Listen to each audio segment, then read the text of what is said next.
Buenas noches, profesora. Le vamos a presentar nuestro trabajo, es una línea de tiempo. El título es Etapas de la psicología. Como sabemos, la psicología ha ido contribuyendo desde años ya, desde la edad antigua, ¿no? En el cual se manifestaba de manera como hipótesis o teorías, ¿no? Etimológicamente, psicología proviene del griego, el cual psique, tenemos al psique y logos, ¿no? Que el psique significa alma y logos ciencia o estudio. En total se diría estudio del alma. Tenemos a Hipócrates en el año 460 y 370 a.C. Hipócrates ha sido un médico griego que atribuyó un origen somático, ¿no? Para estos comportamientos hablaba de un desequilibrio en los humores corporales. Él se refería, por ejemplo, a los humores como el flemático, el melancólico, el sanguíneo y el colérico. También tenemos a Sócrates, ¿no? En los años 470 y 399 a.C. Él ha sido filósofo griego, considerado como uno de los más grandes de la filosofía occidental, como el de la universal. Él llevaba el poder de la palabra guía hacia la verdad. Tenemos también a Platón, que contribuyó mucho en la Edad Antigua, en los años 428 y 348 a.C. Filósofo griego de Sócrates, el cual fundó la Academia Atenas en los años 3870, y él se basó en su teoría de metafísica, ¿no? En su interpretación del ser humano. También tenemos a Aristóteles en los años 384-322 a.C., filósofo polimato y científico griego, quien se basó en la esencia del ser. Y entonces también tenemos en la Edad Media, ¿no? En el siglo VI y el siglo IX. Tenemos a San Agustín de Hipotema en los años 354 después de Cristo. Él ha sido escritor, teólogo, filósofo cristiano. San Agustín se basaba a los estudios dirigidos al alma y su acceso, ¿no? También tenemos a Santo Tomás de Aquino en 1225 y 1274. Se podría decir que le decían patrono de las escuelas y la educación. Él ha sido teólogo y filósofo católico. Se destaca ya que posteriormente persiste en la verdad en la edad moderna.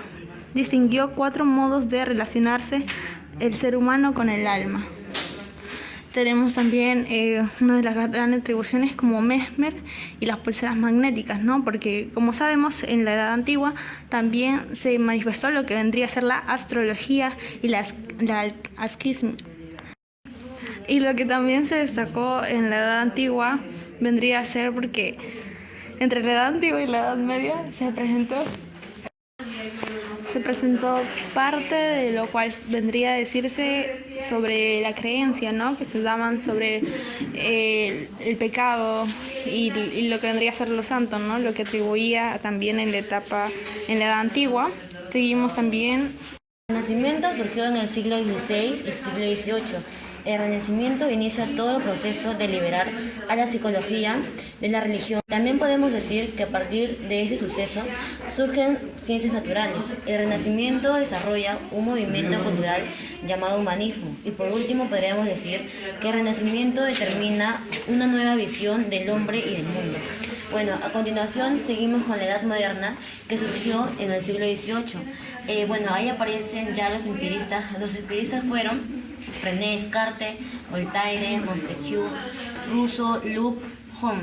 Para ellos, las sensaciones eran fenómenos psíquicos, más complejos como ideas, recuerdos, imágenes y otras cosas más.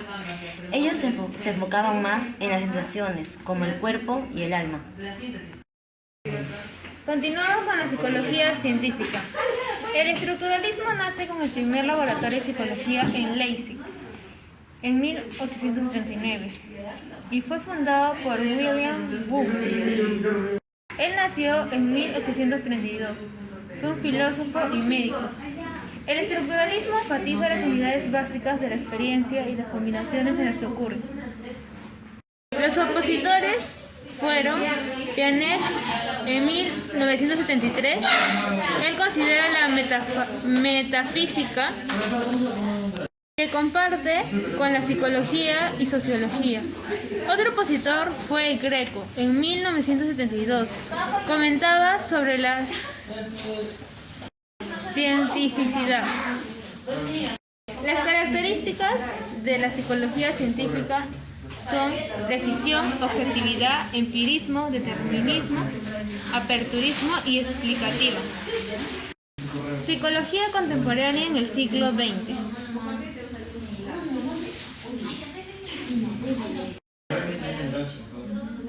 En 1950, en Perú, la profesión de psicólogo no era bien conocida, y diferencia de otras actividades profesionales. Pero, sin embargo, en 1954 se funda la Sociedad Peruana de Psicología, institución que se crea con fines académicos que agrupa a los psicólogos. Y en el año 1955 se crean programas académicos de formación de psicólogos en la Universidad Nacional Mayor de San Marcos y la Pontificia Universidad Católica del Perú. La profesión de psicólogo es reconocida oficialmente el 30 de abril de 1980 durante el gobierno revolucionario de Morales Bermúdez. La psicología actual en el siglo XXI. Finalmente, Lichtner-Wigner impulsó el nacimiento de la psicología clínica en este país. Baker 2012. Bueno, Miss, y así culminamos con las etapas de la psicología. Fue un gusto, Miss, culminar su clase, el trabajo que nos ha dado a trabajar. Y aquí el agradecimiento de mi compañera Gerald, Jessica y Priscila Carrillo. Muchas gracias, profesora.